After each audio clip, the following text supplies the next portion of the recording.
आपको एक ऐसी खौफनाक कहानी सुनाने जा रही हूँ जो एक जंगल में पेश आती है। एक ऐसा जंगल जहाँ अंधेरा, खामोशी और मौत हर कोने में छुपी है। 4 दोस्त एक आम एडवेंचर के लिए निकलते हैं, लेकिन वहाँ उनका सामना एक ऐसी चीज से होता है। ये सफर दोस्ती का नहीं बल्कि जिंदगी और मौत का खेल बन जाता है। अगर आपको ऐसी हॉरर और सस्पेंस भरी मूवी एक्सप्लेन वीडियोस पसंद है तो चैनल सब्सक्राइब कर लीजिए और चलते हैं इस खौफनाक जंगल की तरफ। कहानी का आगाज हमें 4 दोस्तों के साथ दिखाया जाता है जो स्वीडन के शिमाल में एक सुनसान इलाके में आए होते हैं। दरअसल वो यहाँ अपने दोस्त की आखिरी ख्वाहिश पूरी करने आए होते हैं। अब इसके बाद हमें 3 माह पहले का मंजर दिखाया जाता है, जहाँ पर हम 5 दोस्तों को देखते हैं जिनके नाम एडम, मार्क, सैम, डेविड और जॉन हैं। ये सब कहीं घूमने जाने की प्लानिंग कर रहे होते हैं, जिस पर जॉन स्वीडन जाने को कहता है, पर किसी को भी उसका प्लान पसंद नहीं आता। जिसके बाद एडम शराब खरीदने के लिए एक दुकान में जाता है। जॉन भी उसके साथ वहां पर जाता है। उन्हें उस शराब की दुकान की मालकिन जख्मी हालत में नजर आती है। इतने में दुकान के कमरे से 2 चोर बाहर आते हैं, जिन्हें देखकर एडम जॉन को छोड़कर छुप जाता है, पर जॉन वहीं खड़ा रह जाता है। वो चोर उसकी घड़ी, उसका बटुआ और उसके शादी की अंगूठी मांगते हैं, जिस पर जॉन उन्हें अपनी शादी की अंगूठी देने से इनकार कर देता है। जिसके बाद वो चोर जॉन को चाकू से बार बार मारते हैं और वहां से भाग जाते हैं। इस हमले से जॉन की वहीं पर ही मौत हो जाती है।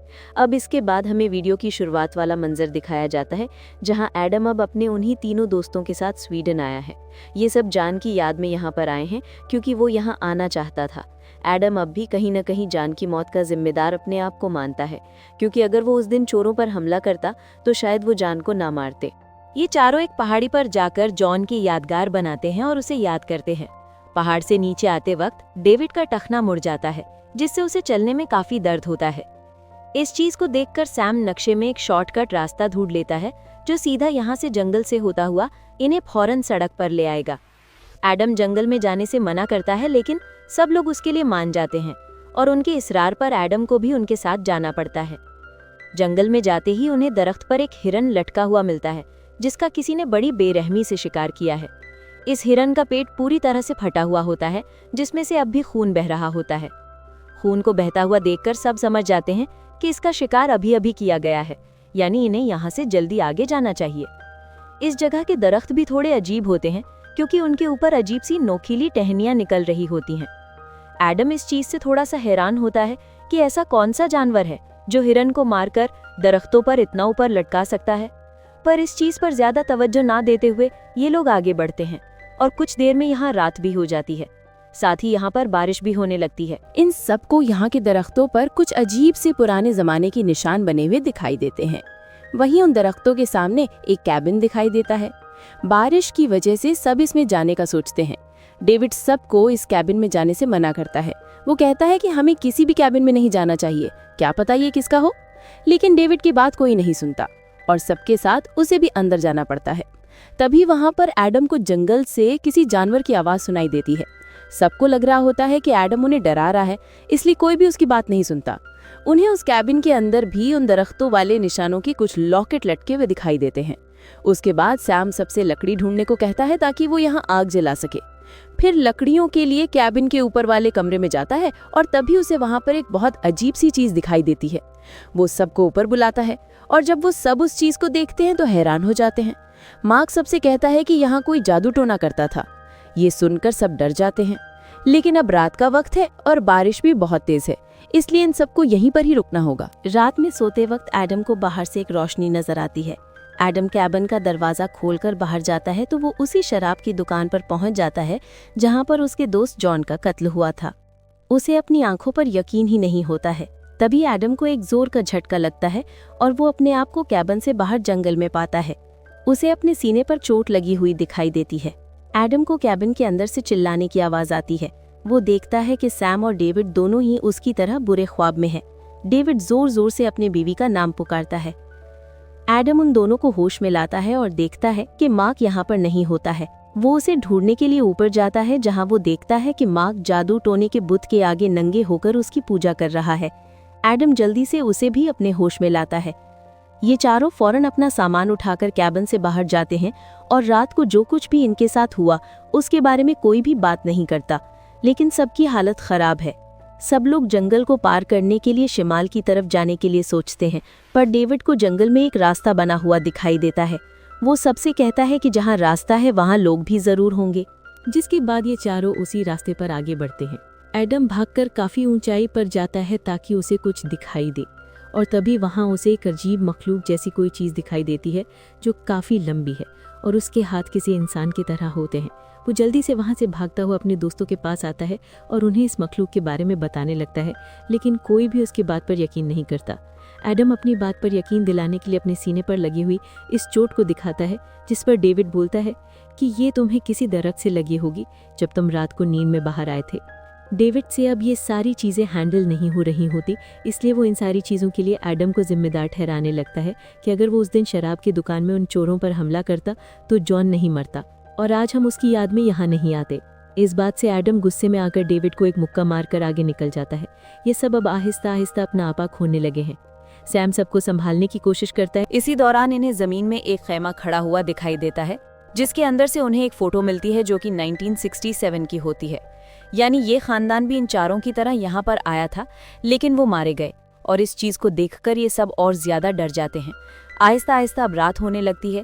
सैम सबसे उसी जगह पर अपना खैमा लगाने को कहता है। इसी रात एडम को फिर से जॉन की मौत वाला ख्वाब आता है, पर इस बार एक पीली आंखों वाला चोर उसे डरपोक कहता है। इतने में ही उसकी नींद खुल जाती है और उसे बाहर से मार्क के चिल्लाने की आवाज आती है। मार्क एडम को बताता है कि एक बड़ी सी मखलूक सैम को उठाकर ले गई और उसने ये अपनी आंखों से देखा है। और तभी वहां पर सैम के चिल्लाने की आवाज आती है। ये तीनों जल्दी से उसे बचाने के लिए उसकी आवाज के पीछे भागते हैं, लेकिन सैम इन्हें कहीं नहीं मिलता, जिसकी वजह से ये अपने खेमे तक वापस जाने का रास्ता भूल जाते हैं। और तभी इन्हें सैम की लाश उसी हिरन की तरह दरख्त पर लटकी हुई मिलती है, जिसकी पूरी बॉडी बीच में से कटी हुई होती है। ये देखकर ये तीनों बहुत रोने लगते हैं। ये मंजर दिखने में बहुत खौफनाक लग रहा होता है। डेविड और एडम सैम की लाश दरख्त से उतारकर जमीन में दफना देते हैं और रोते हुए आगे बढ़ने लगते हैं। एडम यहाँ से इन दोनों को लीड करता है।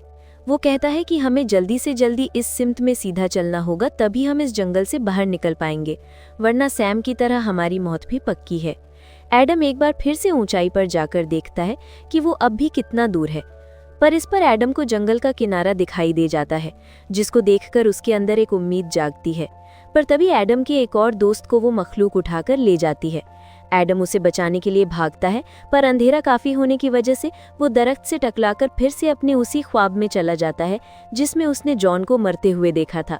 पर इस बार एडम हारता नहीं, वो अपने ख्वाब पर काबू पा लेता है और अपने दोस्त डेविड को आवाज देता है, जो एक दरख्त के पीछे छुपा होता है। वो उसके पास जाता है और उससे पूछता है कि क्या तुमने उस मखलूक को देखा जो मार्क को ले गई?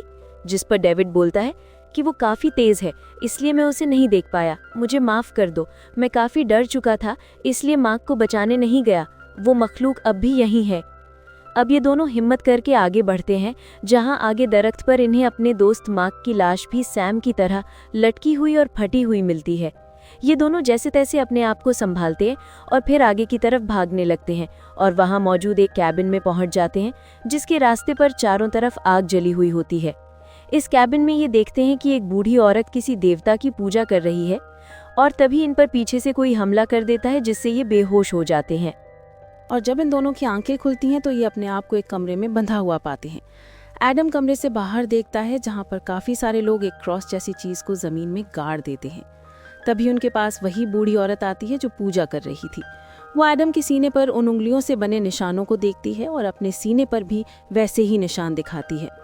इसके बाद वो डेविड को भी चेक करती है, लेकिन उसके सीने पर ऐसा कोई निशान नहीं होता, जिसकी वजह से वो बूढ़ी औरत डेविड को पीने के लिए पानी भी नहीं देती, बल्कि दो आदमी उसे ले जाते हैं और काफी मारकर वापस यहीं बांध देते हैं। एडम उससे पूछता है कि तुम ठीक तो हो, जिस पर वो बताता है कि ये लोग इसकी कुर्बानी देने वाले हैं। अब थोड़ी देर बाद ऐसा ही होता है। ये लोग डेविड को कुर्बानी के लिए ले जाकर उस क्रॉस पर बांध देते हैं और वो बूढ़ी औरत पहले से ही स्वीडिश जबान में कुछ पढ़ने लगती है। यहाँ पर हम देखते हैं कि सामने दरख्तों पर कई लोगों की लटकी हुई लाशें होती हैं। तभी इसी वक्त डेविड को जंगल से उसकी बीवी आती हुई दिखाई देती है, जो उसके पास आकर उसका चेहरा पकड़ लेती है। लेकिन यह सिर्फ उसका वहम है जो डेविड को ही दिखाई दे रहा है। दरअसल ये उसकी बीवी नहीं, बल्कि वही मखलूक होती है जो उसके चेहरे को अपने हाथों से पकड़ लेती है। ये मखलूक दिखने में काफी डरावनी होती है। इस कबीले के सब लोग इस मखलूक के आगे अपना सर झुका लेते हैं, जिसके बाद ये मखलूक डेविड को भी बाकी लोगों की तरह ही दरख्त पर लटका देती है और उसकी भी मौत हो जाती है। एडम ये सब अंदर से देख रहा होता है। डेविड की मौत को देखकर वो गुस्से में अपना अंगूठा तोड़कर अपने हाथ से वो रस्सी खोल लेता है। तभी एक लड़की यहाँ पर आती है जिसको एडम ऐसा दिखाता है जैसे उसके हाथ अब भी बंधे हुए हैं। वो उस लड़की से पूछता है कि वो मखलूक क्या चीज़ है। उस पर वो लड़की बताती है कि वो एक कदीम देवता है, हम लोग उसका नाम नहीं लेते। एडम बोलता है कि तुम लोग उससे डरते क्यों हो। वो लड़की बताती है कि हम लोग उसकी पूजा करते हैं, जिसकी वजह से वो हमें यहाँ पर जंगल में रहने देता है और हमें अमर बनाता है। हम हर साल उसे कुछ लोगों की कुर्बानी देते हैं, जिनमें से वो एक को चुनता है, और इस बार वो एक तुम हो। अब तुम्हें यहाँ पर हमारे साथ रहकर उसकी पूजा करनी होगी। आज रात को एक रस्म होगी जहाँ पर तुम्हें उस देवता के आगे अपना सर झुकाकर उसकी पूजा करनी होगी, और अगर तुम ऐसा नहीं करोगे तो वो तुम्हें भी मारकर दरख्त पर लटका देगा। एडम पूछता है कि उस मखलूक ने उसी को ही क्यों चुना, और वो लड़की बताती है कि उसके सब दोस्तों में से उसका दर्द सबसे ज्यादा है। वो अंदर ही अंदर किसी दर्द से लड़ रहा है। वो मखलूक ऐसे लोगों को चुनता है। अब इस लड़की के जाने के बाद एडम उस कमरे से भागकर कोई हथियार ढूंढने लगता है। वो गलती से उस कैबिन के ऊपर वाले कमरे में चला जाता है जहाँ पर बहुत सारी मुर्दा लाशें होती हैं, जहाँ हम देखते हैं कि ये मुर्दा लाशें अब भी जिंदा है। शायद ये उस मखलूक की वजह से मरने के बाद भी नहीं मरी। एडम इन सब मुर्दा लाशों में आग लगाकर नीचे आ जाता है, पर वो बूढ़ी औरत उसे देख लेती है। एडम उसे मुक्का मारकर बेहोश कर देता है। वो अपने सामने आने वाले हर एक आदमी को गोली से मारकर उस कैबिन से बाहर निकल जाता है। इसी दौरान उस मखलूक को पता चल जाता है कि इन मुर्दा लाशों को किसी ने आग लगा दी है। वो जल्दी से उस कैबिन के पास आती है।